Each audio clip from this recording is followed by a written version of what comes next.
دیوبندیوں کے 4 عالم اشرف علی تھانوی، قاسم نانوتوی، رشید گنگوہی، خلیل امبیٹوی اور ایک مرزا غلام احمد قادیانی، ماشاءاللہ، یہ 5 لوگوں کو ان کی کفریہ عبارات کے بنا پر مکے، مدینے اور دنیا بھر کے بڑے بڑے علماء نے کافر کہا ہے، اور جو ان کی ان کفریہ عبارات کو صحیح سمجھتا ہے وہ بھی کیا ہے؟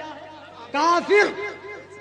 اب جو ان کو کافر نہ مانے، حسام الحرمین کی تصدیق نہ کرے، وہ چاہے پٹنہ کی خانقاہ مجیبیہ ہو، یا حیدرآباد کا جامعہ نظامیہ ہو، یا پاکستان کا ڈاکٹر طاہر الپادری ہو، یا اجمیر کے چرسی مجاور ہو، جو بھی اعلیٰ حضرت کی کتاب حسام الحرمین کی تصدیق نہیں کرے گا وہ صلح کلی ہے، سنیت سے باہر۔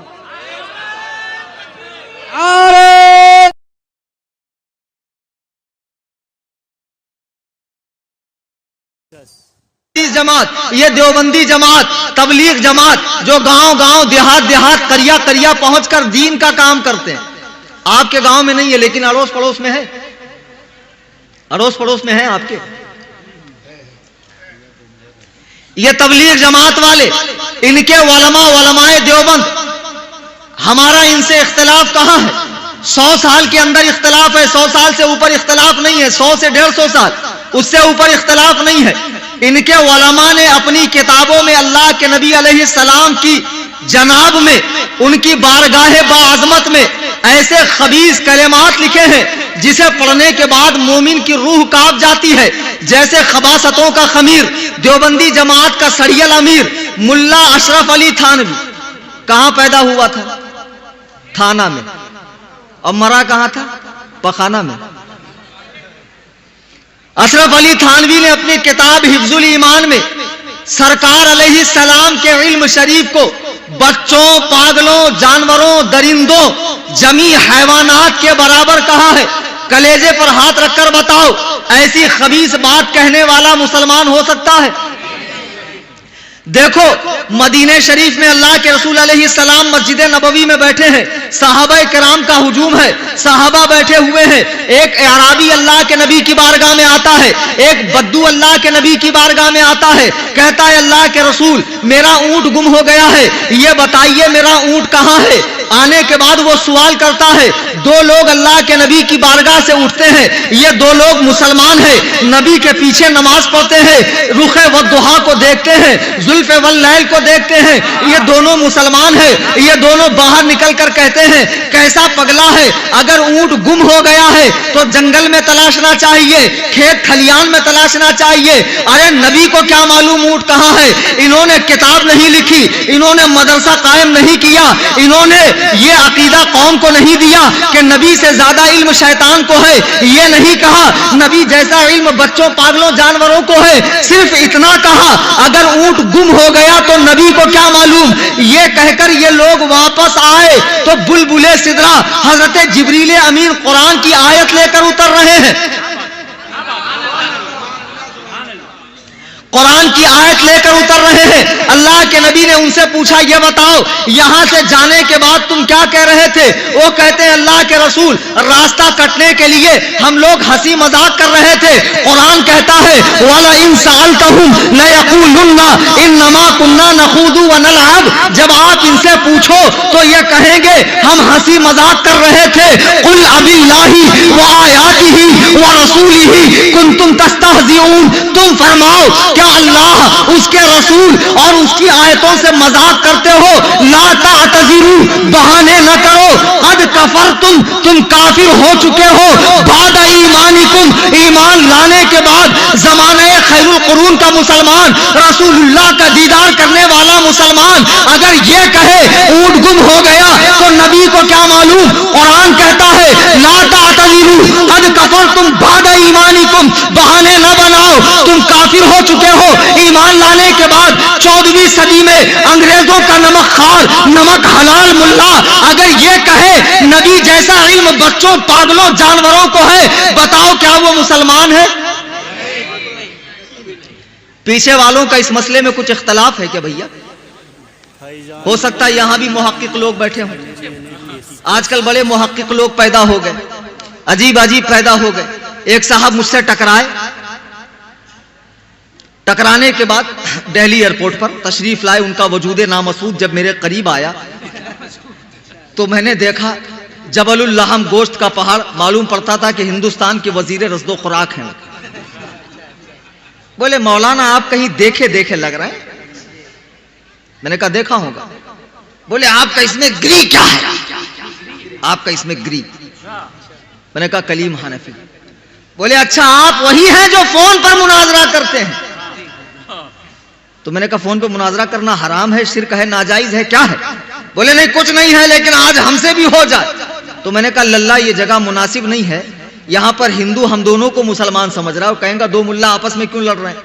تو ایک کام کرو باہر نکلو تو تمہارے ذوق کے مطابق تمہیں سامان دیا جائے۔ نہیں بولے آج ہی ہو جائے، یہی ہو جائے۔ تو میں نے کہا ہو جائے تو آئیے، any time most welcome for ٹھکائی، لائیے تشریف۔ آئے صاحب، بولے مولانا وہ کیا ہے جو نہیں ملتا خدا سے جسے تم مانگتے ہو مصطفیٰ سے؟ تو میں نے کہا یہ کون سا مناظرہ ہوا بھیا؟ نہیں بولے جواب دینا پڑے گا آپ کو۔ وہ کیا ہے جو نہیں ملتا خدا سے جسے تم مانگتے ہو مصطفیٰ سے؟ میں نے کہا سن، وہ چندہ ہے جو نہیں ملتا خدا سے جسے تم مانگتے ہو سعودیہ سے۔ نہیں مانگتے، اتنے بڑے گدہ الذی ہیں، اللہ کے سوا کسی سے مانگنا شرک شرک شرک۔ سید صاحب بمبئی میں میرا پروگرام تھا، نارائن نگر میں 12 روز کا پروگرام ہوتا ہے، الگ الگ مقرر ہوتے ہیں، تو سب کو بولنے کا موقع دیا۔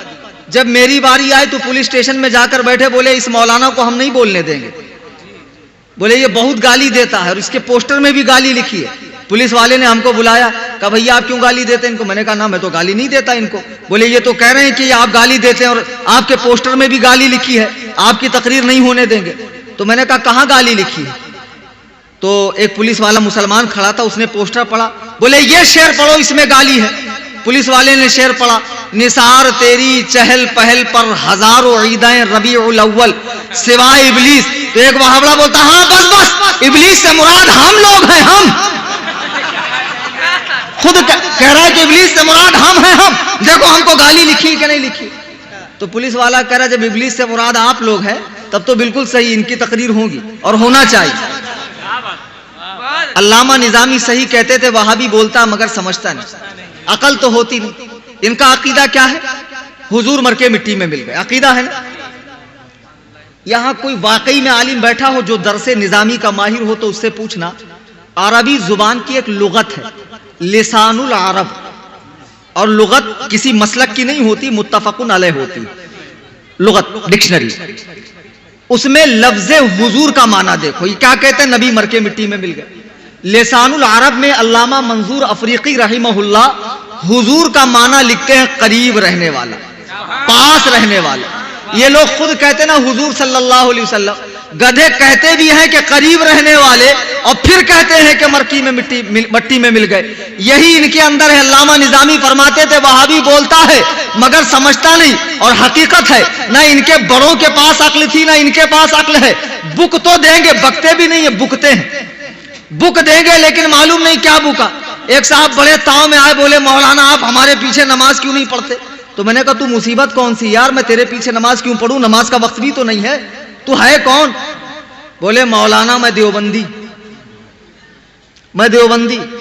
تو میں نے کہا سن، اللہ نے عورتوں کو 3 چیز نہیں دی۔ اللہ نے عورتوں کو نبی بنایا، ارے بولو بھائی، نبوت نہیں دی، کوئی خلیفہ عورت بنی، اللہ نے خلافت نہیں دی، اللہ کوئی امام عورت بنی آج تک، اللہ نے عورت کو نبوت بھی نہیں دی، خلافت بھی نہیں دی، امامت بھی نہیں دی۔ میں نے کہا سن، ہم اللہ کے بندے اور ہماری مسجد میں امام اللہ کا بندہ، تو بندے کی نماز بندے کے پیچھے ہوتی ہے، بندے کی نماز بندے کے پیچھے ہوتی ہے۔ اب میں اللہ کا بندہ اور تو دیو کی، اب بندے کی نماز بندی کے پیچھے ہوگی، بندے کی نماز بندی کے پیچھے ہوگی، اور بھی بندی کس کی؟ دیو کی۔ عقل تو ہے نہیں، بول تو دیں گے دیو بندی، اتنا گھٹیا نام ہے کہ نام سے ہی کراہت ہوتی ہے۔ بہرحال انہی دیوبندی مولویوں نے اپنی کتابوں میں یہ ساری خباثت لکھی ہے۔ یہ تو دیوبندی لنکا کا ایک راون تھا اشرف علی تھانوی، جس کی کتاب میں نے بتائی، ان کا دوسرا بڑا کٹھ ملا مولوی قاسم نانوتوی، اس نے اپنی کتاب تحذیر الناس میں سرکار کے آخری نبی ہونے کا 3 جگہ انکار کیا۔ کتنی جگہ؟ مسلمانوں کا بچہ بچہ جانتا ہے کہ جتنے نبی آنے تھے آدم سے حضرت عیسیٰ تک آ گئے، لیکن جب بطن آمنہ سے آمنہ کا لال دنیا میں تشریف لایا تو اس حیثیت سے تشریف لایا کہ اب 7 طبق زمین اور 7 طبق آسمان میں نبی کی حیثیت سے کوئی پیدا ہو ہی نہیں سکتا ہے۔ اللہ نے سرکار کے دونوں شانوں کے بیچ میں مہر نبوت لگا دی ہے اور یہ ارشاد فرما دیا کہ اب محمد الرسول اللہ کے بعد زمین کے 7 طبقات اور آسمان کے 7 طبقات میں کوئی نبی آ ہی نہیں سکتا۔ لیکن دیوبندیوں کا عقیدہ ہے کہ نیا نبی پیدا ہو سکتا ہے۔ ان کے ایک اور ملا مولوی رشید گنگوہی نے اپنی کتاب فتاوی رشیدیہ میں اللہ کے لیے جھوٹا ہونا ممکن لکھا ہے، اور اتنا ہی نہیں، کوے کو حلال بھی لکھا ہے، کھانے پر ثواب بھی لکھا ہے۔ ان کے ایک اور مولوی خلیل احمد امبیٹوی نے کتاب براہین قاطعہ میں شیطان کے علم کو حضور کے علم سے زیادہ لکھا ہے۔ اب ایسا نہیں ہے کہ یہ کتابیں کچھ آج کل لکھی ہوں، 150 سال پہلے یہ کتابیں لکھی گئی، اسی وقت چھپی، آج تک چھپ رہی ہے۔ لکھنے والے مر کر جنت سے ایک اسٹاپ پہلے پہنچے، آج تک یہ کتابیں چھپ رہی ہیں، آج تک یہ کتابیں چھپ رہی ہے۔ دیوبندیوں کا یہ عقیدہ ہے، میرے بزرگوں اور دوستوں، جتنے باطل فرقے ہیں، دیوبندی ہو، وہابی ہو، اہل حدیث ہو، اہل قرآن ہو، اگر آپ ان سے بچنا چاہتے ہیں تو اس کے لیے 2 باتیں ضروری ہیں۔ ایک ہے آپ علم حاصل کرو۔ یار ایک بات بتاؤ، آپ شہر میں چلے گئے، یا آپ سے میں یہی پوچھ لوں، اتنا بڑا مجمع بیٹھا ہے، کہ سنی ہونے کے لیے کیا ضروری ہے؟ ایک آدمی سنی نہیں ہے تو کیا وہ کافر ہوگا؟ نہیں پتا۔ آپ بیسک سیکھو یار، ضروریات اسلام کیا ہے، ضروریات اہل سنت کیا ہے، ہم سنی کیوں ہیں، اہل سنت کے عقائد کیا ہیں، اور ان عقائد کی دلیل قرآن حدیث میں کہاں ہے۔ اتنا علم تو سیکھو کہ جب کسی وہابی دیوبندی سے مقابلہ ہو تو آپ قرآن حدیث کی روشنی میں جواب دے سکے۔ اتنا علم ضرور سیکھو، اپنی اولادوں کو سکھاؤ، جگہ جگہ مدرسے قائم ہے۔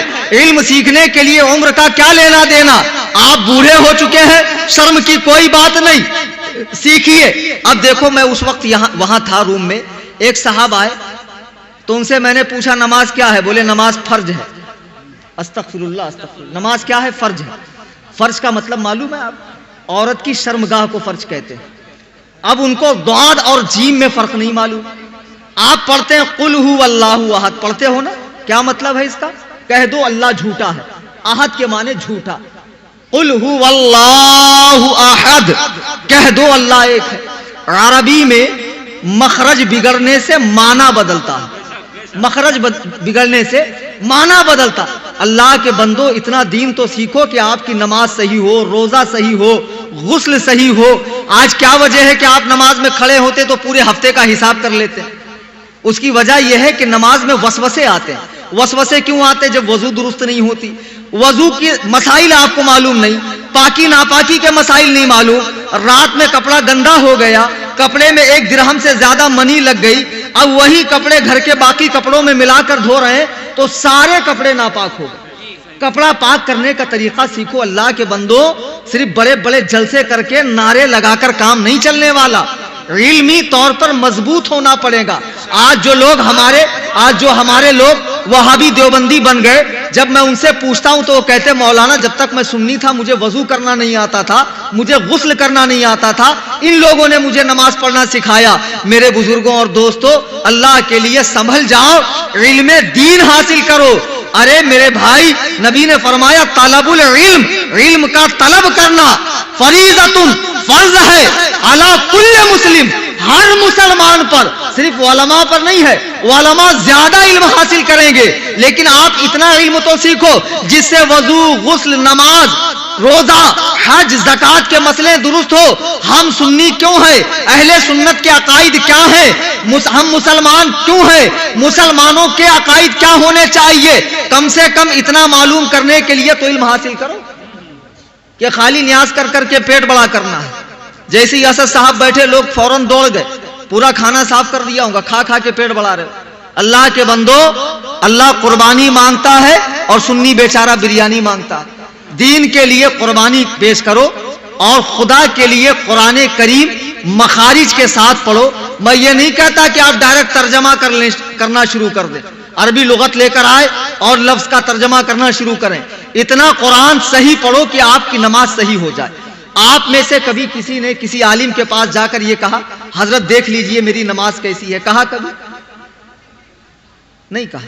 کسی عالم کو 100 روپے 500 روپے دیے کہ حضور میری طرف سے رکھ لیجئے, میری نماز درست کروائیے. نماز کے تعلق سے ہم لوگ بہت غفلت کا شکار ہے. اللہ کے بندو ہوش میں آؤ. عشق نبی کا دعویٰ کرتے ہو, نبی فرماتے ہیں کہ نماز میرے آنکھوں کی ٹھنڈک ہے. آج یہی وجہ ہے کہ ہم لوگوں نے مسجدوں میں جانا چھوڑ دیا. وہابی دیوبندی ہماری مسجدوں پہ قبضہ کر رہے ہیں. نمازوں کی پابندی کیجئے, نمازوں کو صحیح کیجئے.